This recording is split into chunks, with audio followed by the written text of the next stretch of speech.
അസ്സലാമു അലൈക്കും. എൻ്റെ ചോദ്യം ഇന്നത്തെ വിഷയമായിട്ട് ബന്ധമുള്ളതല്ല, എന്നാലും അക്ബർ സാഹിബിനോട് ചോദിക്കുകയാണ്. കുറച്ച് ദിവസമായും വാർത്താമാധ്യമങ്ങളിലും ദൃശ്യമാധ്യമങ്ങളിലും വളരെ ചൂടേറിയ ചർച്ച നടക്കുന്ന ഒരു വിഷയമാണ് ഭാരത് മാതാ കി ജയ്.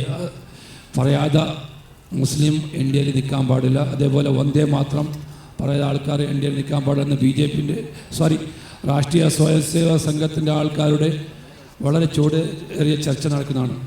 അപ്പോൾ അതിനെപ്പറ്റി ഒരു മുസ്ലിമിൻ്റെ എന്ത് നിലപാട്, അത് പറഞ്ഞാൽ ശിർക്കാകുമോ അതോ എന്താണെന്ന് അക്ബർ സാഹിബ് ഒന്ന് വിവരിച്ചാൽ കൊള്ളാം.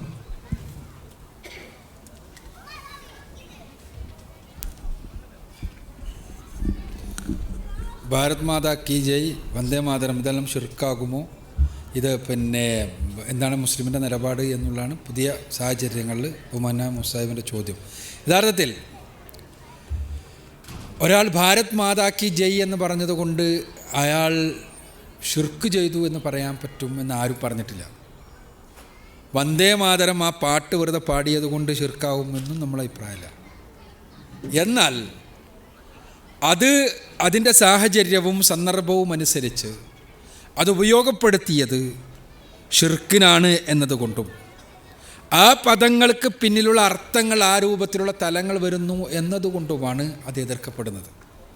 വന്ദേ മാതരത്തെ സംബന്ധിച്ചിടത്തോളം ബങ്കിം ചന്ദ്ര ചാറ്റർജി എഴുതിയ ആനന്ദമഠം എന്ന നോവലിലുള്ള ഒരു കവിതയാണ് വന്ദേ മാതരം എന്ന കവിത. ആ വന്ദേ മാതരം എന്നുള്ള കവിത ആ നോവലിൻ്റെ ആനന്ദമഠത്തിൻ്റെ പശ്ചാത്തലം തന്നെ മുസ്ലിങ്ങളെ കൂട്ടമായി കൊല്ലാൻ വേണ്ടി ബ്രിട്ടീഷുകാരുടെ സഹായത്തോടു കൂടി ഒരു കൂട്ടം ഹിന്ദു തീവ്രവാദികൾ ശ്രമിക്കുന്നതാണ്.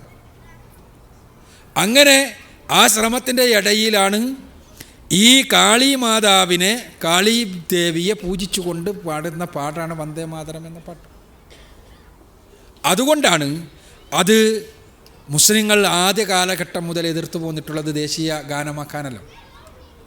പിന്നെ മാതാവ് എന്ന് പറയുന്നത്, ദേശത്തെ മാതാവ് എന്ന് വിളിക്കുന്ന ഒരു ഏർപ്പാടിന് ഇസ്ലാമികമായി യാതൊരു അടിത്തറയുമില്ല. മാതാവ് സ്വന്തം ജന്മം നൽകിയ ഉമ്മയാണ്. ദേശം നമുക്ക് സ്നേഹിക്കണ്ടെന്നല്ല അതിൻ്റെ അർത്ഥം. ദേശത്തെ സ്നേഹിക്കുക എന്നുള്ളത് അതിനെ ഉമ്മ എന്ന് വിളിച്ചിട്ട് സ്നേഹിക്കണമെന്നില്ല. ദേശത്തെ സ്നേഹിക്കേണ്ടത് അതിനെ ദൈവം എന്ന് വിളിച്ച് സ്നേഹിക്കണമെന്നില്ല. മറിച്ച് ദേശത്തെ സ്നേഹിക്കേണ്ടത് ദേശരൂപത്തിലാണ്. നമ്മുടെ നാട് എന്നുള്ള നിലക്ക് ഈ നാടിനെ ഒറ്റുകൊടുത്ത ഈ പറഞ്ഞ ആളുകളെക്കാളെല്ലാം ഒരുപാടധികം നമ്മൾ മുസ്ലിങ്ങൾ രാജ്യത്തെ സ്നേഹിക്കുന്നു. ഈ രാജ്യത്തെ ഒറ്റുകൊടുക്കുകയും ഈ രാജ്യത്തെ നശിപ്പിക്കാൻ ശ്രമിക്കുകയും എല്ലാം ചെയ്ത് ഇന്ത്യയുടെ സ്വാതന്ത്ര്യ സമരത്തിൽ പോലും ഒരു പങ്കും വഹിക്കാത്ത ആൾക്കാർക്ക് ഇപ്പം ഇന്ത്യയോട് ഇങ്ങോട്ട് സ്നേഹം വന്നതാണ്. അവർ യഥാർത്ഥത്തിൽ ദേശസ്നേഹം എന്നത് ആരുടെയും കുത്തകയല്ല. ഇന്ത്യയുടെ സ്വാതന്ത്ര്യ സമര പ്രസ്ഥാനത്തിൽ, ആ സ്വാതന്ത്ര്യ സമര പ്രസ്ഥാനമായ ഇന്ത്യൻ നാഷണൽ കോൺഗ്രസ്സിൽ ഏറ്റവും കൂടുതൽ കാലം ആ ഇന്ത്യൻ നാഷണൽ കോൺഗ്രസിൻ്റെ പ്രസിഡൻ്റായി നിന്നത് പരിശുദ്ധ ഖുർആനിന് തഫ്സീർ എഴുതിയ മൗലാന അബുൽ കലാം ആസാദ് എന്ന മുസ്ലിം പണ്ഡിതനാണ്.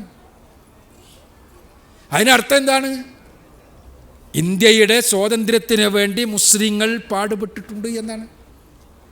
അത് മറ്റാരും തിരിച്ചറിയുന്നതിന് മുമ്പ് തന്നെ ഇന്ത്യയുടെ അടിമത്വവും അധമത്വവും കടന്നു വരാനുണ്ട് എന്ന് മനസ്സിലാക്കിയിട്ട് സ്വന്തം ജീവൻ കൊടുത്തുകൊണ്ട് പോരാടിയ ചരിത്രമാണ് മുസ്ലിങ്ങൾക്കുള്ളത്. ആ രാജ്യത്തോടുള്ള സ്നേഹമാണ്, നാട്ടുകാരോടുള്ള സ്നേഹമാണ്. അതേസമയം ഇവർ പറഞ്ഞാലാണ് ദേശസ്നേഹാവുള്ളൂ എന്ന് പറയുന്ന മുഷ്കാണ്, അതിനെയാണ് എതിർക്കുന്നത്. അതുകൊണ്ട് തന്നെ ഭാരത് മാതാ എന്ന് പറയുന്നത് ഇന്ത്യയെ ഒരു ദൈവമാക്കി ചിത്രീകരിച്ചു കൊണ്ടാണെങ്കിൽ തീർച്ചയായും അത് ഷിർക്കായി തീരും. ഇന്ത്യയെ ഒരു ദൈവമായി ചിത്രീകരിച്ചുകൊണ്ടാണ് ആ പദം പ്രയോഗിക്കുന്നതെങ്കിൽ, വന്ദേ മാതരം എന്ന് പറയുന്നത് ഇന്ത്യ എന്ന രാജ്യത്തെ മാതാവായി ചിത്രീകരിച്ച് അതിനെ ആരാധിക്കുന്ന തലത്തിലേക്ക് പോകുന്നതാണെങ്കിൽ തീർച്ചയായും ഷിർക്കായി തീരും. എന്നാൽ ഷിർക്കാകാത്ത രൂപത്തിൽ പോലും അത് ഉച്ചരിക്കുന്നത് ശരിയല്ല എന്നും ദേശസ്നേഹത്തിൻ്റെ ഗാഥയായി അതിനെ അവതരിപ്പിക്കുന്നത് ശരിയല്ല എന്നും പറയുന്നത് മുസ്ലിങ്ങളെ കശാപ്പ് ചെയ്യുന്ന സാഹചര്യത്തിൽ നിന്ന് അടർത്തിയെടുത്ത ഒരു നോവലിലെ കവിതയാണത് എന്നതുകൊണ്ടാണ് തീർച്ചയായും അതാണതിൻ്റെ രാഷ്ട്രീയ പ്രസക്തി. അതുകൊണ്ട് തന്നെയാണ് അത് എതിർക്കപ്പെടുന്നത്.